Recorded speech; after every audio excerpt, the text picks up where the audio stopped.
First and foremost, thank you so much, Liz, for being here today. How are you? I'm awesome. Thank you so much for inviting me. You're welcome. You're welcome. There's so much good stuff to talk about. There's so much vibes in the air. Everybody's excited to come back out and, get featured and, see what's happening around them with the entertainment scene. And you're one of the people that are highly commendable for this opportunity to even be here and tell us what's happening, because sometimes we don't get to hear this every day. Well, I love it. I think, everybody's been inside so long. I looked at my Facebook and it says, this is what happened a year ago today. And it's like, I don't even want to talk about what was going on. It was so long ago. Let's just move forward. Exactly. That is so true. That is so true. Would you mind telling us more about you, who you are, and what you do? Absolutely. Well, it's Liz H. Kelly. The initial H is important because, if you know anything about SEO, you got to have a unique name, and Liz Kelly is not unique. So Liz H. Kelly. And I run Goody PR. It's a PR agency. We magnify good. We also do branding and websites. And then I wrote a book called 8-Second PR. And a lot of people don't know, but the average attention span of an adult is 8 seconds. So that's where we came up with the name of the book. It's like, you got to get to the point. Somebody said the subtitle should be "Get to the Freaking Point," but we changed it to "Energize Your Story for Ultimate Media Success." And then I'm a podcast host. I have a podcast called 8-Second Branding, which goes with 8-Second PR.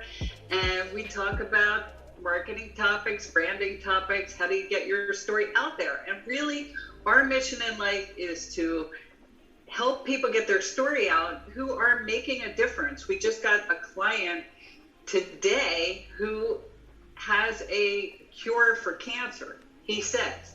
So we'll see. We got to research a lot. It's a lot about healthy living, and that's great. But that's the type of client that really excites us. And we've done a lot of work with entertainment. I know you have an entertainment audience. And we worked with an executive producer from Modern Family. And we've gone to the Sundance Film Festival for 10 years in a row. So we can talk a lot about that. And at the core is, coming up with that wow story. Everything's about how do you stand out and be different. So I'm happy to be here today and hopefully share some wisdom on that. Thank you. This is intense because the first thing that comes to my mind right now is when someone thinks about a story, they think about anybody can tell a story. This is like we can all tell stories. We can all do everything. But when you tell a story, there's an expectation that's supposed to be measured. And sometimes you may not know how it goes. Sometimes you may shock yourself. You may be like, oh, so they actually like this story, But how does someone stay contained and still relevant when they're making a delivery of a message like that? Well, I think there's so many things to think about. But what I find is that when I talk to clients, they can't see their wow story. They're so caught up in the details. And what I try to do is say, let's go to the 30,000 foot view. Let's think about who's listening, why would they care, and what would excite them. And so, for example, I have a client who's wrote a World War II book.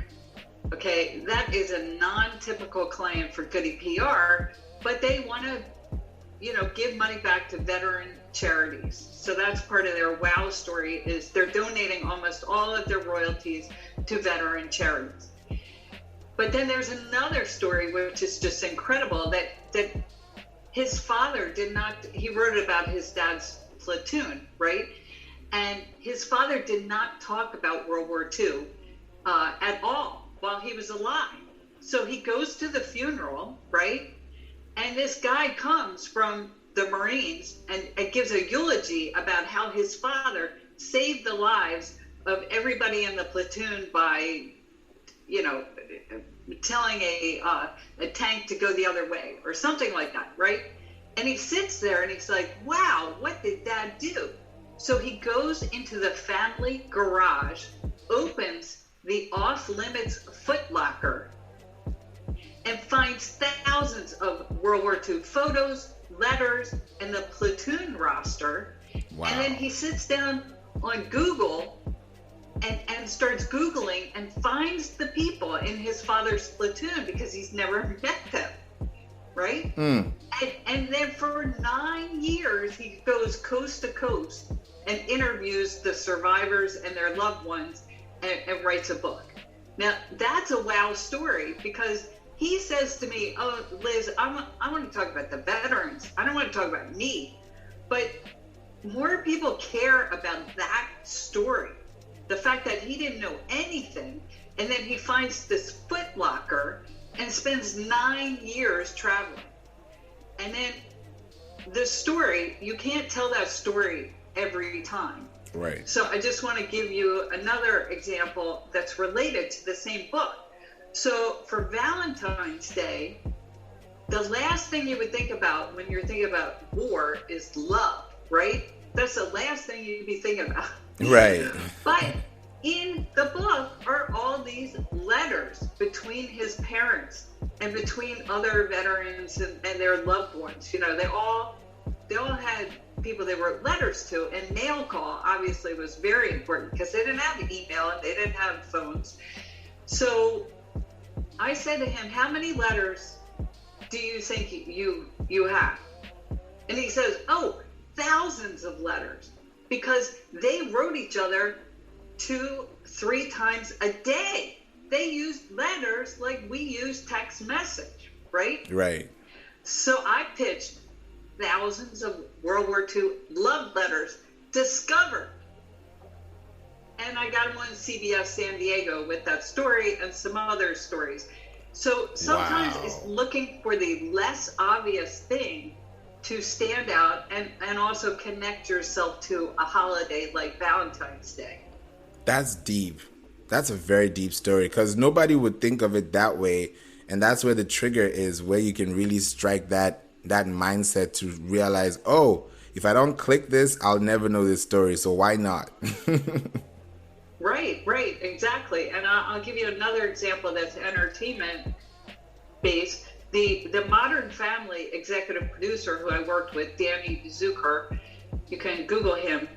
So he contacted me because he had a book and it was called He Started It, My Twitter War with Trump. Okay? He started it, My Twitter War with Trump. And Danny actually had a Twitter war with Trump. But it was in 2013 and the book was coming out in 2018, right? So it's 5 years later, and this is before Trump's running for president because it's 2013, and they're fighting over the ratings for The Apprentice versus Modern Family on Twitter. You know, they're fighting about things like that. And there's other things in it too. And, you know, we have to be politically neutral as a PR company. We've worked with, you know, Republicans, we work with Democrats, we work with libertarians. You know, we customize the message based on who is the client. So Danny did not like Trump. Obviously, he has a Twitter war with Trump.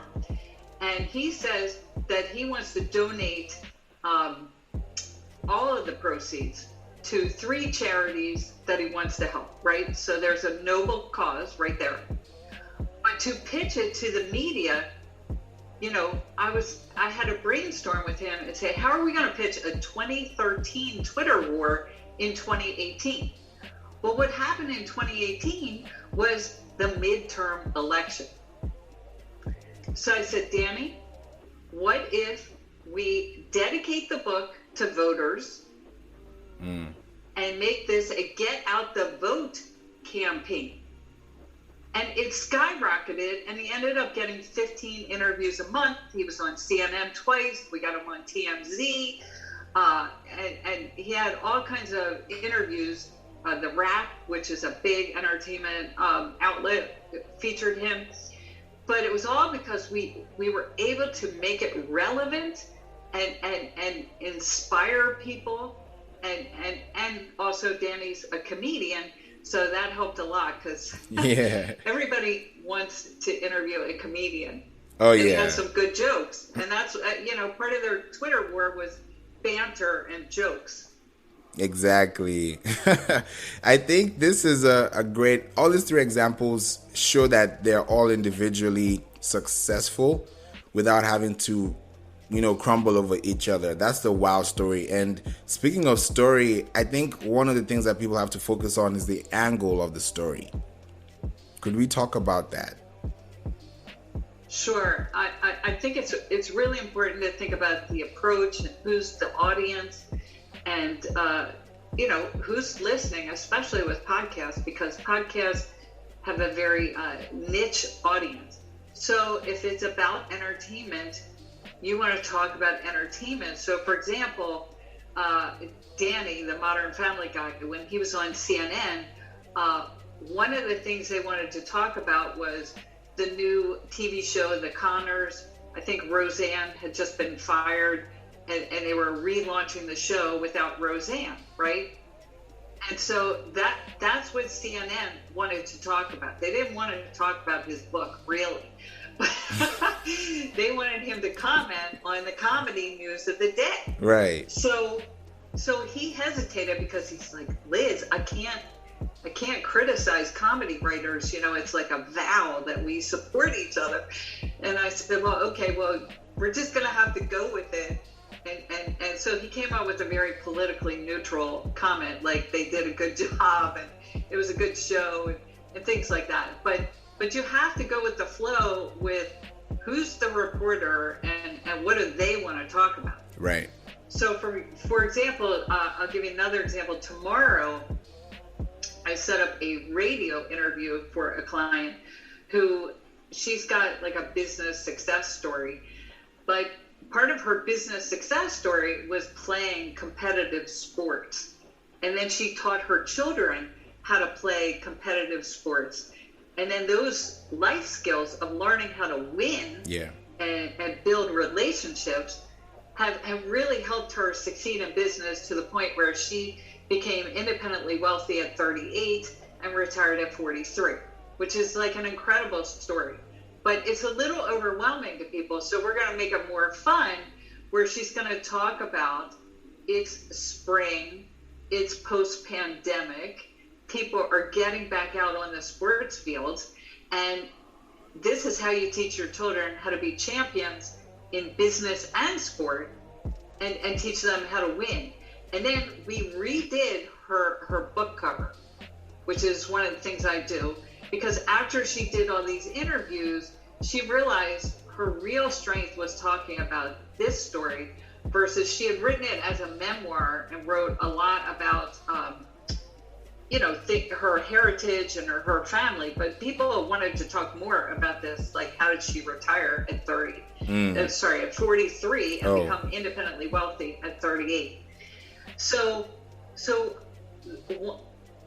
she redid her cover with a incredible photo where she's actually wearing sneakers, but she's next to a briefcase, and the briefcase has a pink velvet glove on it because she talks about a velvet glove for women and how you have to be smart but firm and funny but get the job done, things like that. So you still have to be feminine in her opinion, but you have to mean business and produce results. So that's where she came up with the velvet glove, and she's wearing the sneakers because she played varsity tennis in high school and learned to be a sales success.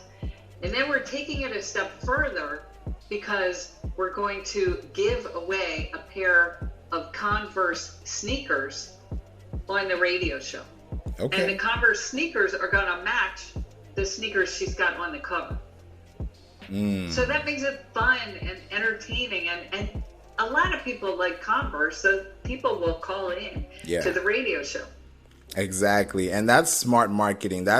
Is that guerrilla kind of marketing that when you see, you're like, okay, we can see that visibility and the action, the compelling call to action also matters. And you mentioned SEO in the beginning, and I've been literally talking about Pinterest, SEO for a long time. How can they just rank? How can they be in the organic search? And people know that this is a social media platform where you can be able to grow and really show yourself out there. But even as these stories are going out and people are recognizing them, they're talking to them, what role does social media play when there's social proof and street credibility and that type of domain authority when it comes to building that personality that you want to be respected for? Well, that's a great question, and if we have 5 hours, I could tell you everything. there's a lot to unpack with social media, but I have clients who they don't get it, they resist, and I'm like, no, you don't understand. It didn't happen if you don't put it on social media. Right. So anytime they go to an event, I'm like, you have to take pictures or it didn't happen.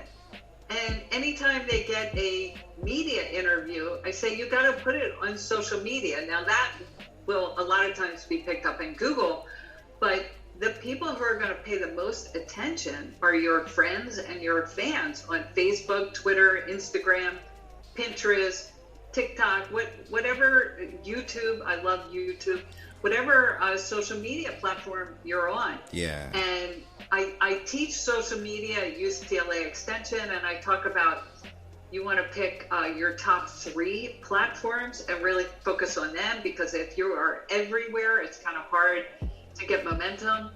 Even though I have accounts everywhere, there's 3 that I go to every day, and they would probably be Facebook, Twitter. I actually really love Twitter, and the reason why is because the media is there.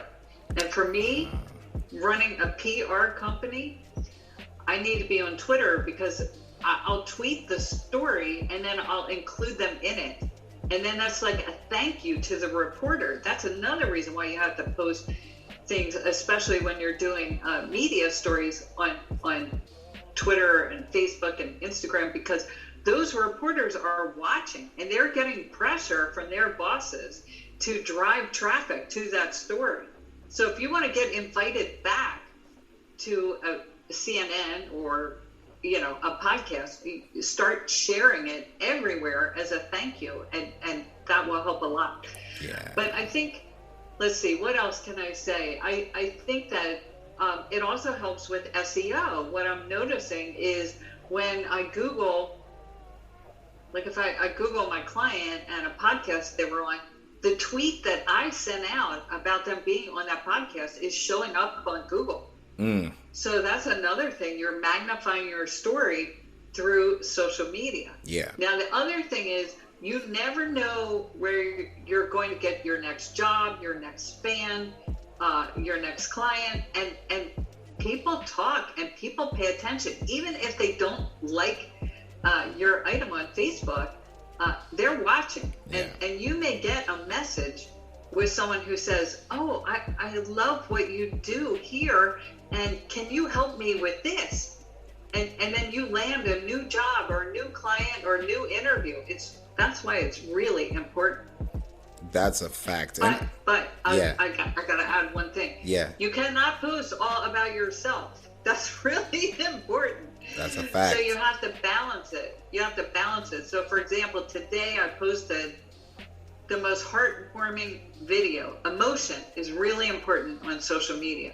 And the heartwarming video was about a woman who reconnected with her dog 240 miles away. The dog must have run away, and it's in like a rescue pound, and they take her to see the dog.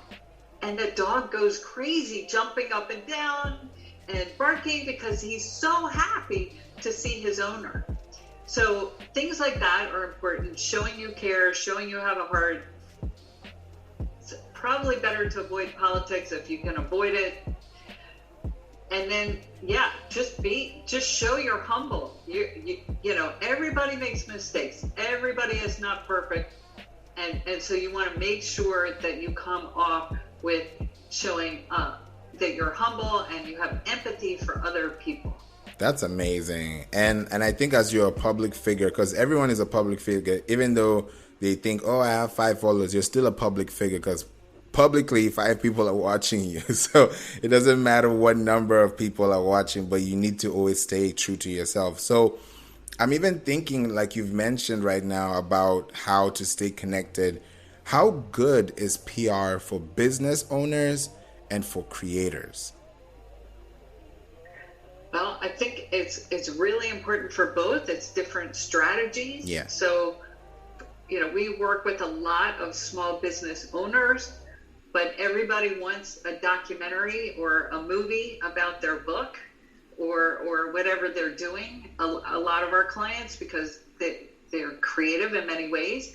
So I think, it's very important for getting the word out, getting buzz, and building momentum. So, for example, we have a different client who's a small business, but they're actually an addiction center for military, veterans, and first responders. And they just hit their 5-year anniversary, and they are on a 543-acre ranch in Texas. They say they're the opposite of a hospital, and they have things like a fishing pond and hiking and a metal shop and a pool, so it's the complete opposite of a hospital. Yeah. They do have group therapy, but they sit around a fire pit. They're not sitting in a room that's, stuffy. So it's just a great, inspiring story. So they just did a documentary. Somebody did it about them. They came to them and said, we love what you do, so we're going to do a documentary. So I love this group, but they could have done a PR better, I'll just say, because all of a sudden I get a text message that says the documentary is live on Amazon. Okay, so I knew it was coming, but they didn't give me a launch date. And I love this client, so I just want to emphasize, I love them. But they were not thinking like a marketing person, and they were not communicating with me, and that's a mistake, right? So fortunately, they had a TV interview last week. It was a great 2-minute feature story about them in the documentary, and they used clips from the trailer. So you want to have creative assets when you're pitching, and a trailer is really important, especially for TV. And so it's a great interview. And now they're talking about taking it to film festivals, right? So they kind of did it backwards, because the first thing usually is take it to a film festival, right, and announce what I call a sneak peek. I have a PR person that works with me on different projects, and she has a client who's launching a documentary about aviation, and it's launching in July at a big air show. Okay, that's like the perfect place, because that's the niche audience for people who love airplanes, right? At an air show. So what she did, and we're talking through the strategy, is because she's never worked with an entertainment client. I'm like, just use the word sneak peek or exclusive content. Those are the 2 big buzzwords I've covered as an entertainment reporter. That's another thing I do. Comic-Con, and those are the 2 big words they use. They're like, we're going to give you a sneak peek of the movie 1 year before the movie. But they make everybody put their cell phones away, and they have people walking up down, the aisle to make sure you're not filming their sneak peek exclusive content. Wow. But what it does is then everybody goes to Facebook and Twitter and Instagram or Pinterest, and they start posting. I was at the sneak peek for the next Avengers. And so it builds the buzz and it gets people excited. So that's what you want to do. You want to build the buzz, get the excitement, and dribble out the content. Dribble it out so that you can keep having a news story. That's beautiful. And I think that anticipation is what people don't get to see, because when you're building that momentum and people are talking about it, the demand is going higher. and higher. And that's when you can really drop the ball or just open the curtain. It's up to you. Exactly. And so if you have a business or you have creative assets like a movie or a book, you know, it's good to talk to a PR person, a marketing person. And the other thing that's really, really important, and I'm sure you can relate to this, is the title. Okay? The title is so important for your SEO. So I teach this in my UCLA class, and I try to teach it to my clients. So for example, with my book, 8 Second PR, the first thing I did was Google 8 Second PR. Now, there's somebody that has, it's some kind of athletic thing. It's called an 8 Second PR, but that was the only thing that's out there, and that's not related to public relations, right? So I knew I was not going to be competing. Okay, so that's the first step I did. Second step is you go to GoDaddy and you see if I can buy 8secondpr.com. And you just don't buy 8secondpr.com. You buy like 8secondpublicrelations.com. You know, you buy multiple URLs that are related. Like I run the Goody Awards for social good. So Goody, it's with a Y, but I also bought it with the IE. So if somebody messed it up, then that URL would forward to the correct website. So I did this exercise in my UCLA class, and I said, I want you to come up with a business name and think about SEO. And somebody came out with the name Celebrate. Okay, just the word celebrate. Okay, that is a horrible, horrible title. And the reason why is because there's no SEO value, because if you put in celebrate, you're going to get 5 million responses. So the best thing for SEO is like a 2 to 3 word phrase that is unique. So celebrate is not unique. So when I asked her more about, well, what is this business about? She said, well, you know, I want to sell birthday cards, and I want it to be about like important birthdays. So I said, okay, why don't we call it Celebrate Big Birthdays? And she was like, oh, great, Celebrate Big Birthdays versus Celebrate, because Celebrate doesn't tell you what she is. Right. Celebrate Big Birthdays tells you what she is. And so I have a lot of clients who skip that step, and it's really hard. It's really hard to promote it and get traction on Google. So for example, I'll give you another one. My client, the successful businesswoman, her book is called Playing for Keeps. So this is a 2 to 3 word phrase, but it's way overused. Right. It's way overused. If you Google Playing for Keeps, there's a Playing for Keeps TV show, there's a Playing for Keeps movie, there's probably multiple Playing for Keeps movie. So how does she stand out? So we redid her website, and her website now is her name, which is Teresa Allison. It's Teresa with an E at the end, teresaallison.com. You can check it out. And that's what we're going to stress in interviews, because we can't compete with Playing for Keeps. Right. But we can compete with Teresa Allison. Right, exactly. And when someone thinks about SEO, I tell them, and I love how you said H, because it's a H1 tag that gets you through the door every time. But people don't see that. They don't understand that. And then it gets complicated, and they don't want to learn because they don't want to hear about it. So how do you break that cycle? Because it's a mindset problem. That's a good point. Well, they get it when I explain it the way I just explained it, but a lot of times they don't want to deal with the details. So what we do is, for example, Teresa's website that we just redid, we put in all the SEO. That's another thing you can do, is you can hire an SEO specialist. We have an SEO specialist. She didn't want to pay for that, so I did it based on my knowledge. but I don't pretend to be the be-all SEO experts. There are great experts out there who they understand this. It's like a language. You really need to know. But I also stress that everybody needs to understand the basics. So, for example, I'll give you another one. It's not just websites, it's your hashtags, okay?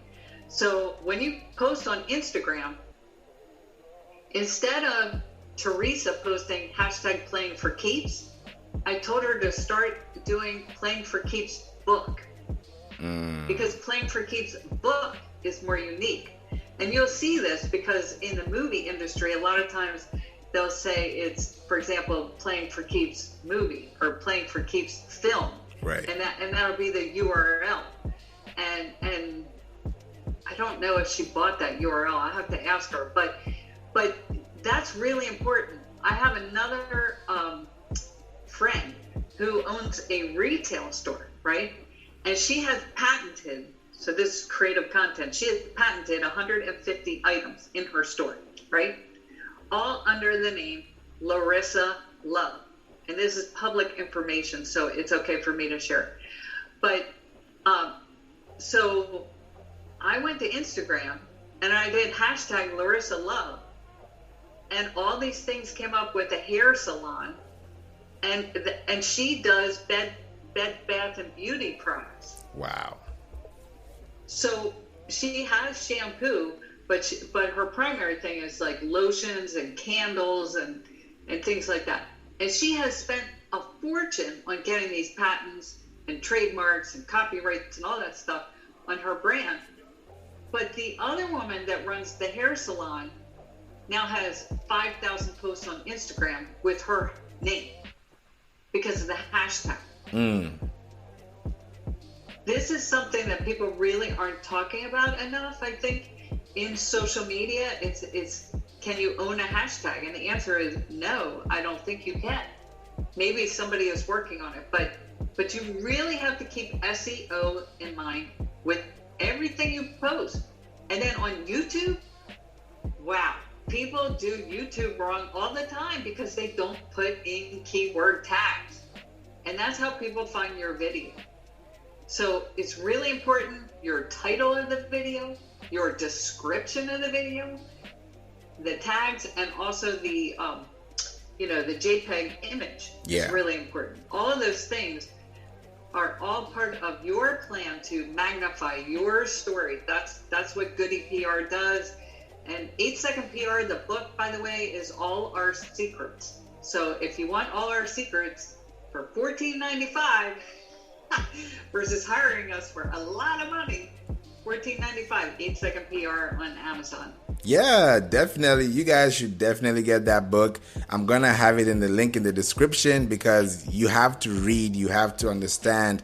And once you understand, you can function. And that's what we're here to do. And that's amazing. I love the way you were able to really break that down because you mentioned keyword tags. Even the keyword file name is important and people don't see that. And it's stressful. And I'm like, but you want to post something, so why don't you do it the right way the first time? That is an excellent point. A lot of people don't know that either. And we cover a lot of this in the 8-Second PR book. So it's not just about PR, it's about creating your story and creating the SEO and then getting interviews. But to elaborate on what you just said, when you post an image anywhere online, social media, especially on websites, in a press release, you want to name that file the key word that you want people to find you with. So for example, for our client, Teresa Allison, we name the file Teresa Allison playing for keeps, right? And then if you go to Google, this is really important, and you Google Teresa Allison playing for keeps, and then you click images. You click images on Google. Her pictures show up because we put her name in the file. And a lot of people aren't aware of that images tab on Google and how important it is. And it's all played into by what you call the file. Exactly. And that's the same thing that applies to Pinterest. and YouTube. So it's like when you think about search engines and you want to rank, it's simple steps, but they're very long-term steps. And people don't see that. They want to post and get 100,000 likes today and then struggle for the next 100,000 likes instead of focusing on repurposing, focusing on channeling and just building that PR, that Goody PR, you know. And I would definitely want to find out too, how does PR work? And if you don't do it, is there going to be a repercussion for your business? Great question. So how does PR work? Well, PR is a process, and different people have different approaches. But we have a system, and it's basically what we're trying to do is get you earned media. And earned media is TV, print, radio versus paid media, which is a paid ad on Facebook, right? So anybody can buy a paid ad on Facebook, but to get the earned media, you have to earn the respect of that reporter. So basically, I earn your respect, Favor, to be on this podcast. And that's how I got invited to be on this podcast, because you thought I might be able to offer valuable information. And so earned media is all about getting people's attention and getting them to share your story. Because honestly, if you are looking for a pair of sneakers, are you going to buy a pair of sneakers that I post on Facebook, or are you going to buy the pair in the ad on the side panel? You're going to buy the pair that I had. A lot of times people on Facebook, they'll write, what pair of sneakers should I get? And then you get, 50 people give you advice. Right. Well, those 50 people, they might have heard it because you had a story about your sneakers that was in a sports magazine. So that is why PR is really important and can really work. Now, part of it depends on what are you doing. I think everybody could do PR, but you can also do what I would call niche PR, which is very focused on your audience. And that's the beauty of podcasts. So for example, I have another client, Omar, who is writing a book on diversity, equity, and inclusion. And he's been a former general manager in the pharmaceutical world. He worked at Pfizer, GSK, Allergen, major companies. But this book's about diversity, equity, and inclusion. So he can talk about a lot of things, but all we have to do is Google diversity podcasts, right? And then pitch those diversity podcasts that he can talk about his diversity book. So that's a good example of, a niche. And it's a very timely topic. It's very important. And then going back to my friend who's working on the PR for the airplane documentary, right? She is going to pitch airplane or aviation magazines because those are the people that care. Yeah. And then you can also do things in PR like creative marketing, like we're giving away the sneakers on the radio show. But what my friend is doing for that airplane documentary is she called Pan Am. She called Pan Am because they were the first airplane, and they're going to sponsor a reception for the media at this aviation show. So there's a lot of things you can do with PR. Another thing that I've done for clients is get them speaking engagements. People love getting speaking engagements, including the guy from Modern Family. We did a speaking engagement for him, and it was at the Social Media Club Los Angeles. I'm on the board because his book was about a Twitter war with Trump, right? So that applied to the Social Media Club Los Angeles. So a good PR person will help you find your niche audience and help you find that wow story and your voice. And that's really important. And another thing that I do is media coaching. In media coaching, everybody thinks, I know how to do this. I don't need your help. I know how to talk. Well, yeah, they know how to talk. Right. But can they get the point across? So this afternoon, I'm going to do media coaching for my client who's on a radio show tomorrow, because it's only a 7-minute interview. And when you only have 7 minutes, you've got to get right to that point. You've got to get right to the point. And it's with 2 other people on the show. So you also have to know when to pause so that the other people can talk. Right. I think that deals with a lot of discipline and a lot of consideration, because you also have to look at somebody else too and say, okay, I have 7 minutes. So in 2 minutes, can I say everything I need to say? And that takes practice. So it's all an inbound strategy and an outbound strategy at the same time for that person, I believe. Yeah.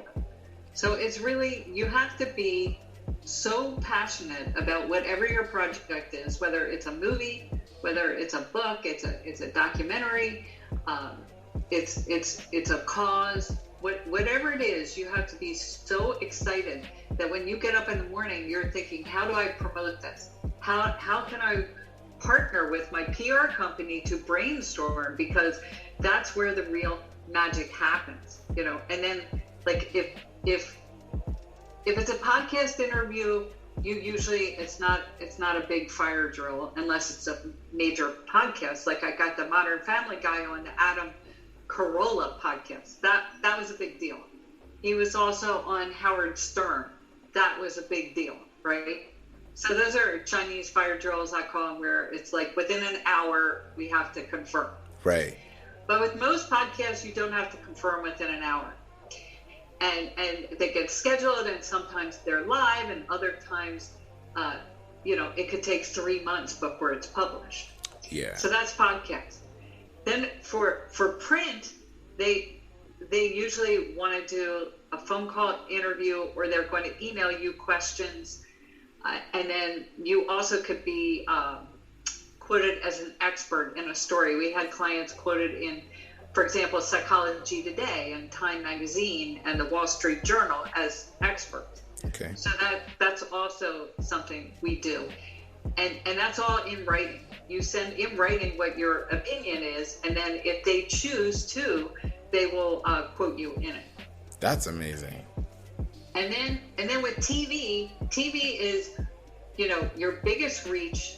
It's the most visual, but it can happen so fast, and that's where I'm like, okay, all hands on deck. I'm calling your cell phone, I'm texting you, I'm calling your husband, I'm calling your assistant, I'm calling everybody until I get this thing confirmed. and then I book everything, and I send talking points of potential things you can talk about, and we can talk about the topic, and we can do a practice if you want. And then the last thing in this chain of events is probably the most important, and that's the follow-up. And I joke around and say it's all about the FU. And, and because just because you got an interview doesn't mean it's going to air unless it's live, right? Exactly. So you have to do the follow-up, and you have to do it in a way like it's like dating. I say you want to be patient and persistent and never desperate, because the minute you're desperate, your interview may never get published. That's it. That is true. I feel like that resonates with a lot of people, because when you take it like dating, when you take it like growth, you know that you can't just get married overnight. You just can't have a fortune overnight. It's not unless you're some type of person, but that's like 0.01% chance of getting that kind of thing. So it makes a lot of sense, and I believe a lot of people need to know that when you're intentional about who you want to serve, then the right people are going to come to you, because search engines are active on a consistent basis. And you mentioned it really well too. I think that's a really important point, and I do want to just emphasize that a lot of my clients don't think, well, I'm the celebrity, they're interviewing me. I'm like, no. The reporter also a celebrity. So before the interview, you need to look up who they are. If it's a podcast, like I did for you, listen to one of their episodes so you get an idea of their style and what they care about. And then if you hear anything interesting about them, you can bring it up in the conversation. I find that, I build the most rapport when I'm just human with a reporter, Yeah. And I say things like, how was your Memorial Day weekend? Or, oh, so hot today, how's the weather there? These are relationship builders. They may seem obvious, but don't be so stressed when you talk to them that it's like you feel like you have to get everything out, or because I've seen people, they've had radio interviews and they'll say, well, tell us a little about you.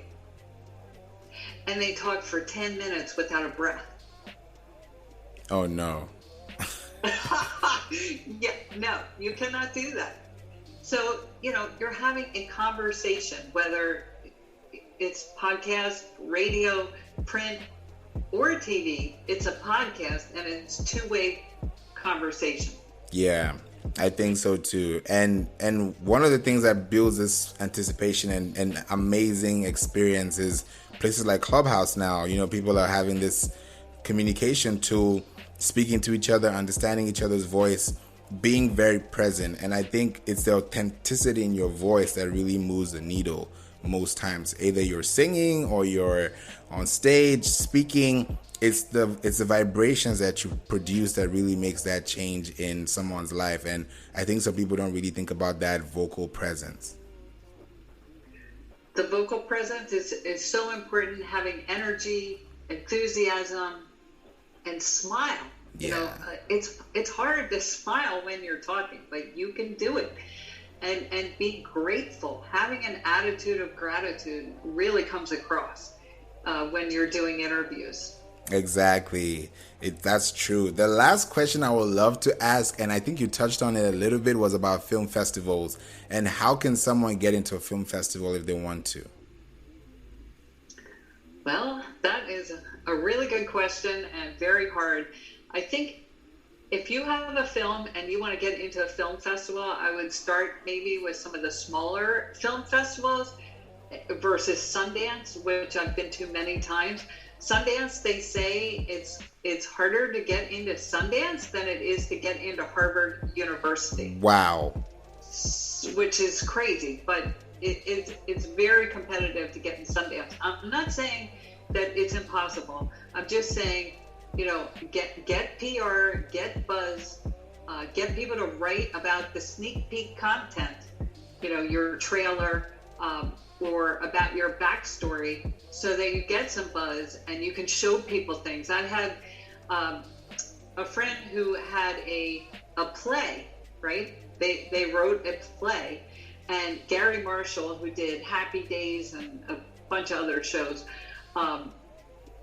he worked with him on that play because the first versions I wrote about them in the Examiner, which was this online magazine, right? And it's now been, turned off. But the point is that he went to Gary Marshall and said, look, here's a story in the Examiner about my play. And then he gets Gary Marshall to work with him. And Gary Marshall is just, he died a couple years ago, but I got to meet him, fortunately, when the play launched with Gary Marshall.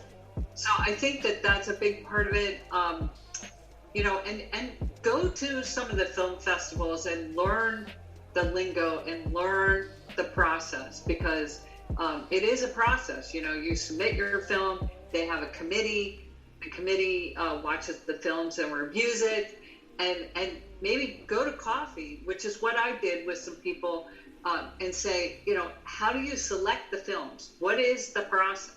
Yeah. And just learn as much as you can, because that will help you figure out how to do your PR and how to position your film the right way to get in. That's amazing. I think everybody should start a Sundance Festival request sign up today so they can be able to get themselves in there. And consistency is key. And I think once you break the walls, then you have to maintain it to stay there. So this has been amazing. I really appreciate you, Liz, for being here. If there's any way they could find you or reach out to you, what's the best point of contact to get in touch with you? Well, thank you so much, Favor. I have loved being your guest today. And if anybody wants to find me, the best way to find me is go to Goody with a Y, goodypr.com. You can also go to 8secondpr.com for the book, but goodypr.com, and send me an email and let me know how you're doing.